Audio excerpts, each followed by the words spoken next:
मैं Anil sir bio classes.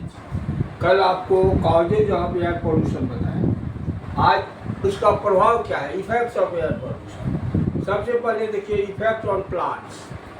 SO2 sulphur dioxide causes chlorosis. Chlorosis क्या है? Loss of chlorophyll. क्लोरोफिल का loss हो जाता है SO2 के कारण, sulphur dioxide. It also results in the death and cells and tissue. इसके प्रभाव से कोशिकाओं में और ऊतकों में डेथ हो जाता है।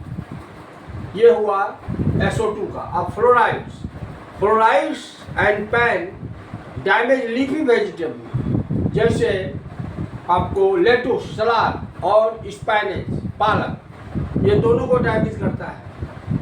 थर्ड है oxides of nitrogen and fluorides reduce crop yield. फसल का उपजाऊ शक्ति कम कर देता है। Nitrogen and fluorides oxide. Fluoride destroy leaf tissue, ये पत्ता के ऊतक को खत्म कर देता है। और chlorosis cause chlorosis, smoke bleaches and blaze foliage of important leafy plants. Leafy plants को स्मोक जो है वह खत्म कर देता है। हाइड्रोकार्बन काउज प्रीमेच्योर येलोइंग, पौधा या पत्ता जो है समय से पहले पीला हो जाएगा और गिर जाएगा, फॉल ऑफ लीफ हो जाएगा और फ्लावर्स बर्ड्स भी झड़ जाएगा, डिकलराइजेशन हो जाएगा और पत्ता मुड़ जाएगा, colouring of sepals and petals हो जाएगा। किसके कारण? हाइड्रोकार्बन के कारण। एयर पोल्यूशन किल्स लाइकेंस, यह लाइकेंस को मार देता है।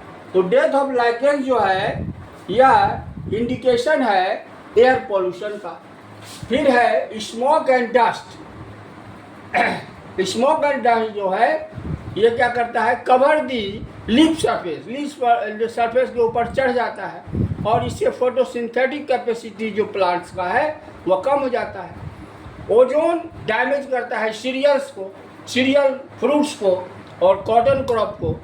इट ऑल्सो कॉजेज प्रीमेच्योर, ये भी समय से पहले पीला कर देता है और लीफ को शेडिंग कर देता है।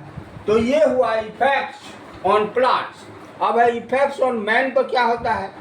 ओजोन जो है ये हेडेक पैदा करता है, dryness of mucous membrane, mouth सूखने लगता है, नाक का जो ऑल्फैक्टरी चैम्बर है वो सूखने लगता है और थ्रोट का भी सूखने लगता है, ये ओजोन के कारण। और सल्फर डाइऑक्साइड क्या करता है? माउस को ड्राइंग ऑफ माउस और गला में खरोच हो जाता है, स्कैची थ्रोट। एंड ये जो है आपका जो है आँख जो है, आँख में जो है आपको किरकिरापन होता है, स्मार्टिंग होता है। फिर कॉटन डस्ट जो है, रुई का जो धूल है वो ब्रोंकाइटिस पैदा करता है और अस्थमा, दमा रोग पैदा करता है। अब ब्रीदिंग मरकरी वेपर का यदि ब्रीदिंग कीजिएगा तो ये आपको सेंट्रल नर्वस सिस्टम को डैमेज करता है। तो ये हुआ इफेक्ट्स ऑन मैन। फिर आगे और जो है इसका डिटेल बताऊंगा। Thank you.